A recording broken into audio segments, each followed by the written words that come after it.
Culte spécial à l'église Fepakonzambe Malamou, paroisse de Kimpwala 1, Bethel. C'est dimanche 13 juillet 2025 de 7h à 11h30 avec le pasteur Issoula Félix. Dans son palais tout s'écria. Dans son palais tout s'écria. Dans la maison de l'Éternel tout s'écria. Betela Yesu Christ mololo mololo mololo pona lokumu na Nzambe. Pona lokumu na Nzambe. Pona lokumu na Nzambe.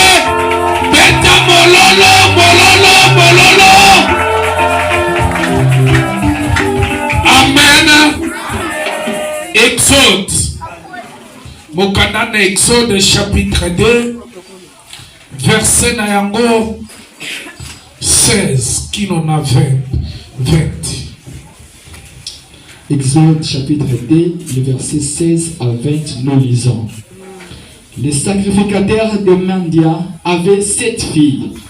Elles firent puiser de l'eau et elles remplirent les auges pour abreuver les troupeaux de leur père. Les bergers arrivèrent et les chassèrent. Alors Moïse se leva, prit leur défense et fit boire leurs troupeaux. Quand elles firent de retour auprès d'Ariel, leur père, il dit: pourquoi revenez-vous si tôt aujourd'hui? Elles répondirent: un Égyptien nous a délivrés de la main des bergers. Un Égyptien nous a délivrés aux mains des bergers. Et même il nous a puisé de l'eau et a fait boire les troupeaux. Et il dit à ses filles: où est-il? Pourquoi avez-vous laissé cet homme? Pourquoi avez-vous laissé cet homme? Appelez-les pour qu'ils prennent quelque nourriture. Amen. Amen. Bampaka sima na koyangana na kozala na masolo na bino. O nyonso abengami mpaka ya kimbwala kokende te. Sima na koyangana toza na masolo na bino.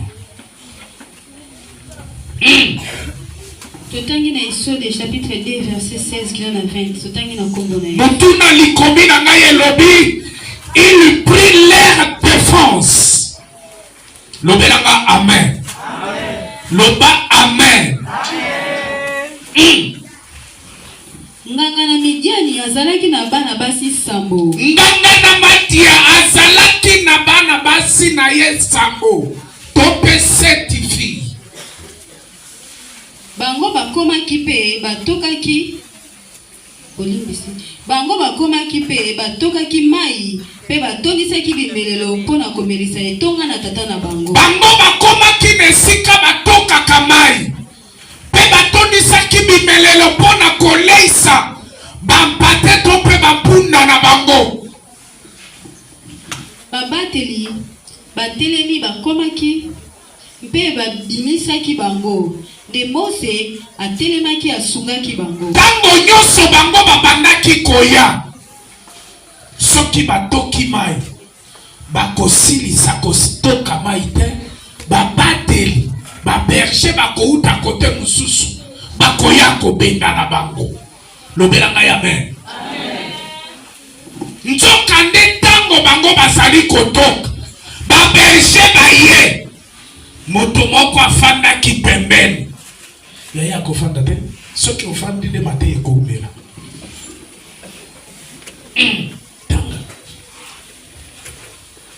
Mpe amemisaki etonga na bango mai. Ekomaki bango epai na luele tata na bango. Ekomaki bango epai na tata na bango. Alobaki ete bokomi noki boye lelo boni. Bokomi lelo boye noki boni. Lobelanga ya amen a bien. Je vais parler à quelqu'un ce matin. Nzambe na iti na ba. Nzambe na pesa iti ni Claude. Nzambe ya sala na moboti na ngai ya mviku. Na tongo na lelo azosa la défense na motomoko. Nazoya bisa motomoko. Na tongo na lelo eza na nzambe wana zo défendre yo na tongo na lelo. Ezalaki na bato peut-être bazala na ba défense te. Eza na bato bakipa bango te. Eza na bato bayeba bango te.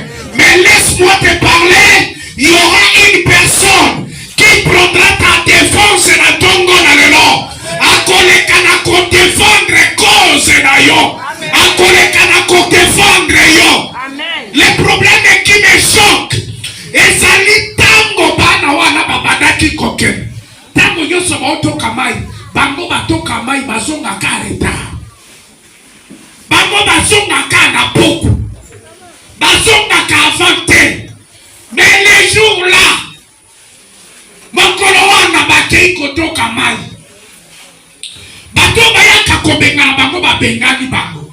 Balingi ba bengana bango comme d'habitude. Yaya tikana ebisayo. Moto ya linga ko poursuivre vie na yo wana. Amona keza lokola momesano. Tango nyoso ifala sala kayo mabe. Tango nyoso ifala yesa kamaladi kati na yo. Tango nyoso ifala yesa kaba probleme kati na yo. Metikana yebisayo na tongo na lelo. Esana moto moko azo défendre yo. Azo telema pour ka défendre yo. Oya kanisa kinyoko sa si premier à moitié. Mais na moi oye zoya. Dina décembre. Ntambe ne dina bala. Azo défendre cause na yo. Azo défendre cause na yo. Na tongo na lelo. Il y a une personne qui va défendre ta cause. Papa na bango amoni bango basongi avant. Atuni alobi. Bino bozonga ka erote. Yaya. Bato musu bamona ka vi na elobi yo obonga kakate. Yo kobonga kakate. Melele ba omona yo tango. Ozoli gobonga. Ozoli ngomata. Ozoli ngoko masoki nani. Bato musu ba okamu. Papa tikana yebisayo. Ezana mutu moko asa mupanzi. Or mutu wana azalaki kovana wapi na pui.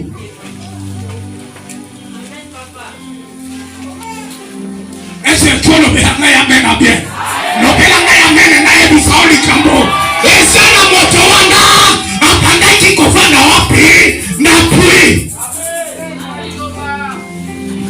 Tango ya bandaki kovana na pui. La Bible qui me le déclare na bokanda moko na Nouveau Testament. Ezalaki na mwasi moko aye kotoka mai. Tango ya ye kotoka mai. Akutaki moto moko asawana. Oya so défendre cause na ye. Tika na ye busayo. Kobanga te. Cette femme avait dit quoi? Cette femme a lobi. Binona biso. Toyoka na kate. Moto wana lobi. Kobange lokote. Mayo mana kopesa yo. Est-ce que le belanga ya mena mogongo makasi? Est-ce que le belanga ya mena bien?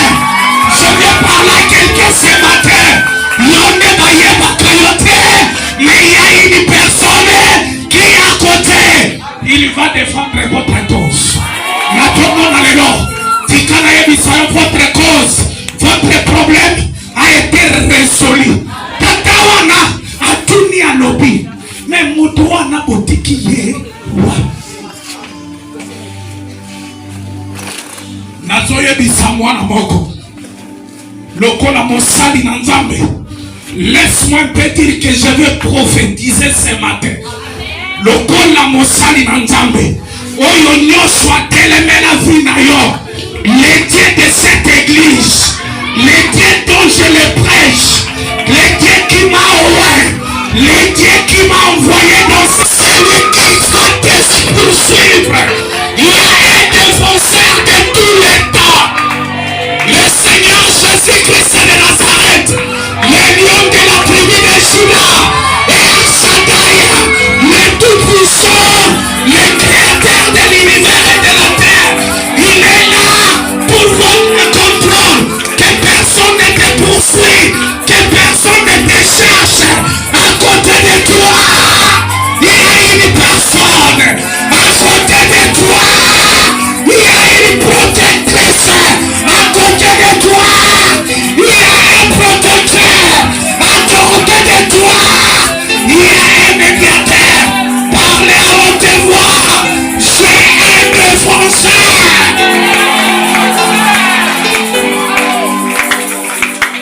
Landayo. Kokanisate kozayo moko. Alléluia église. Et je tiens en affaire. Akoni kotu. Akoni kolo.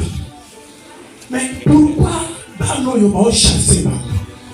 Mais donc, peut-être, lorsqu'il y a un défenseur à côté de toi, peut-être, à ça n'intérêt mon songolo. Ah, papa au comprendre nga te bana kimwa moto wana soki apembeni na yo aza na intere na yo intere na ye ezali eza kaka yo osalela ye naoyebisa mwana moko comprendre nga te intere ya moto wana eza kaka yo oyoka ye intere na ye eza kaka yo osalela ye intere na ye yo ozala kaka pene na ye intere na ye eza kaka yo ozala mwasi.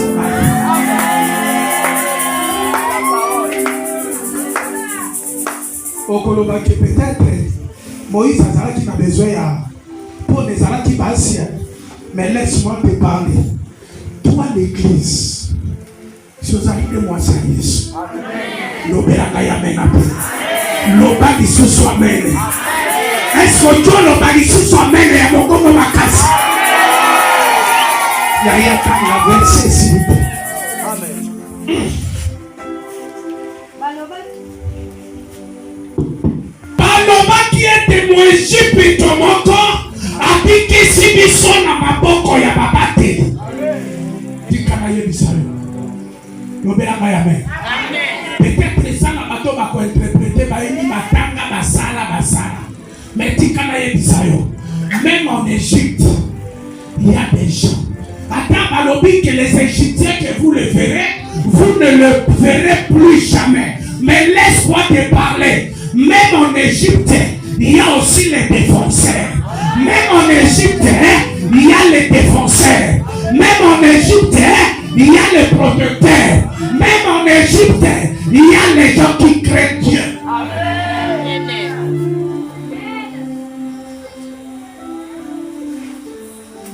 Tata wana afandaki pene ya bulu. Papa wana autaki na Égypte. Il a été pourchassé. Il a été chassé. À cause de quoi? Je ne suis pas là.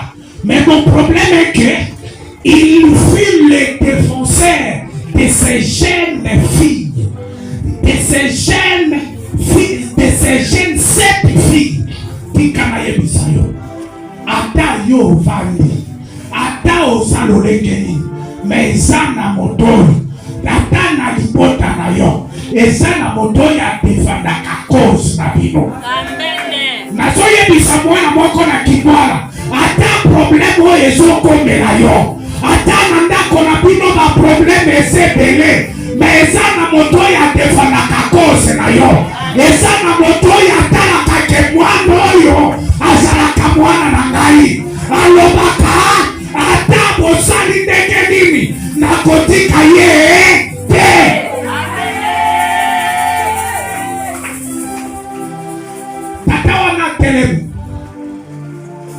Bana basi batoki mai.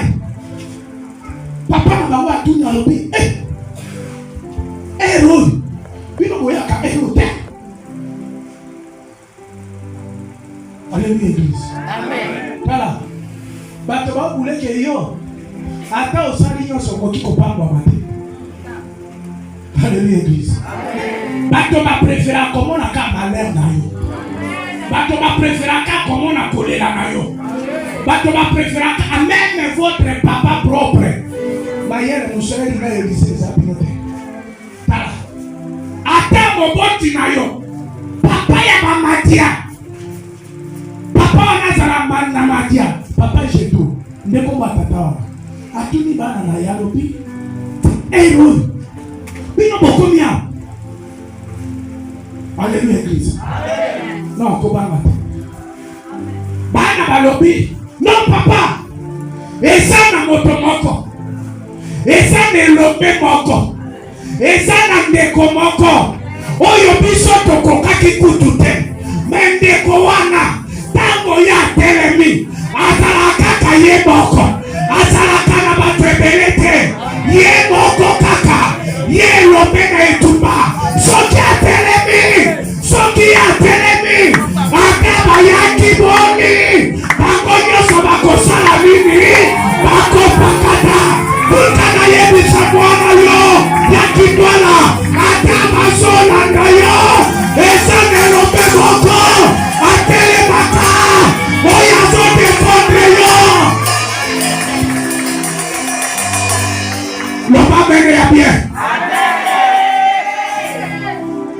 alobi me otiki ye wapi? Otiki ye wapi? Tuna ndeko na yo. Tuna ye. Otika ye wapi?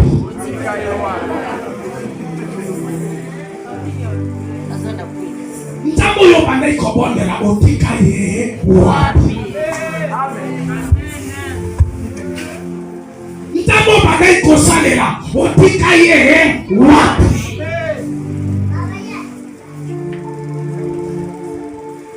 Amen.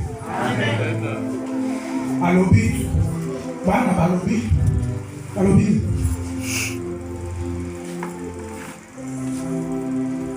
Ye alobelaki bana basi na ye ete azali wapi? Azali wapi? Botiki moto yango nani? Botiki moto yango nani?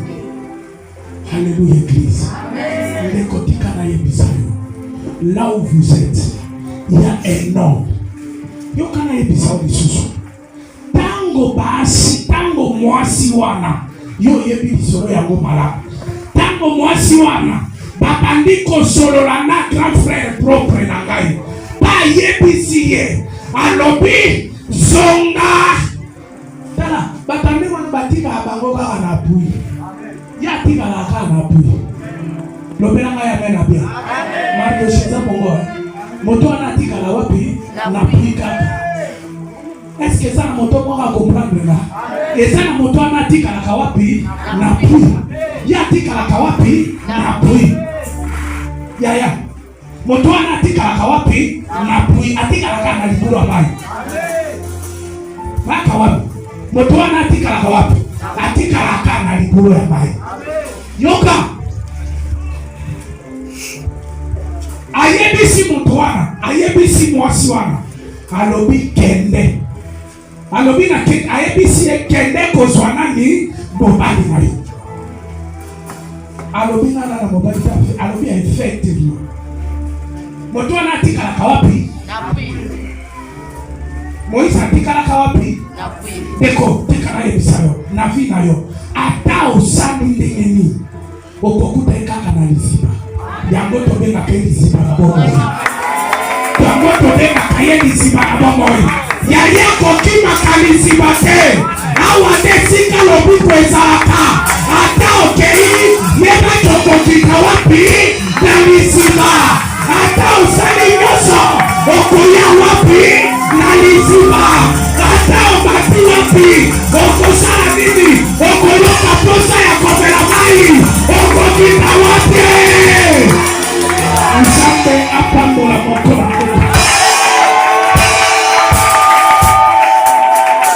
Amen.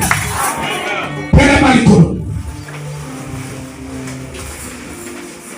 Kende koyebisa Nzambe na seloanye na liziba te. Kende koyebisa Nzambe atana kobaluka lolenge nini mengai kaka na liziba. Bondela na kombo la Yesu. Haleluya, haleluya.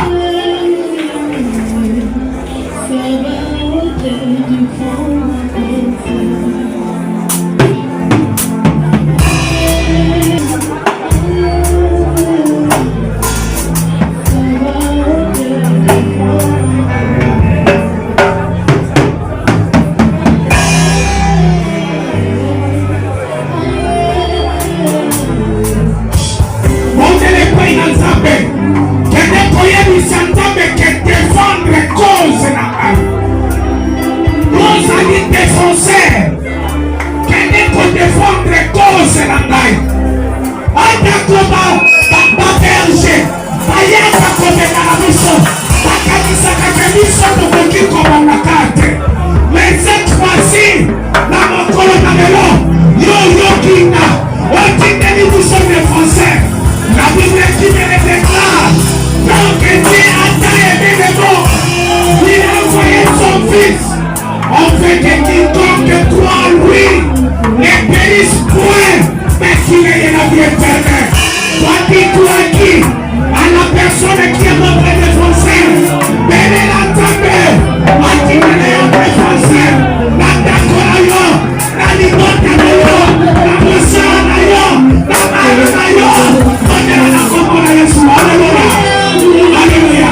nyonso na kondima mpe na mongongo likanisi moko tolobi amen. Ebali lisusu amen. Bilolo mpe bikelekele loba amen. Beta maboko zwa esika na kofanda. Amen. Que le Dieu de l'évangéliste international Errigo Aïdini vous bénisse.